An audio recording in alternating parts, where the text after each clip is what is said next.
आणि इकडे ठाकरेंच्या शिवसेनेचे खासदार अरविंद सावंत यांनी सरकारला पत्र लिहिलेलं आहे। सर्वपक्षीय बैठकीला ऑनलाईन उपस्थित राहण्याची परवानगी द्या अशी त्यांनी मागणी या पत्रात केली। दौऱ्यावर असल्यामुळे बैठकीला प्रत्यक्ष उपस्थित राहू शकत नाही असं त्यांनी म्हटलंय। दुर्गम भागात दौरा असल्यामुळे दिल्लीला जाणं शक्य नाही असं अरविंद सावंत म्हणाले। ही सर्वपक्षीय बैठक जी आता सुरू राहते त्या बैठकीसंदर्भात त्यांनी हे पत्र लिहिलेलं आहे।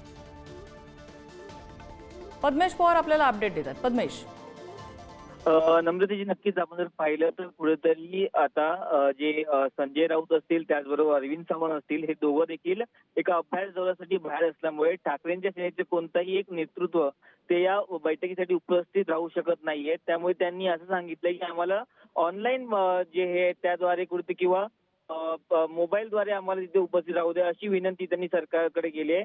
त्याचबरोबर आपण जर पाहिलं तर सकाळी स्वतः संजय राऊत हे देखील म्हणाले की जर कोणताही सरकार कोणतंही जर एक पाऊल पुढे करत असेल तर आम्ही त्याला पाठिंबा द्यायला तयार आहोत। आपण जर पाहिलं जो हल्ला झाला परवा दिवशी त्यानंतर कुठेतरी राजकारण तापल्याचं म्हणून पाहायला मिळालं आणि आता कुठेतरी यांनी विनंती केली की आम्हाला देखील या ज्या बैठकीला उपस्थित राहण्याची परवानगी द्यावी। आम्ही स्वतः उपस्थित राहू शकत नाही पण आम्ही ऑनलाईन उपस्थित राहण्याची आम्हाला परवानगी दिली आहे।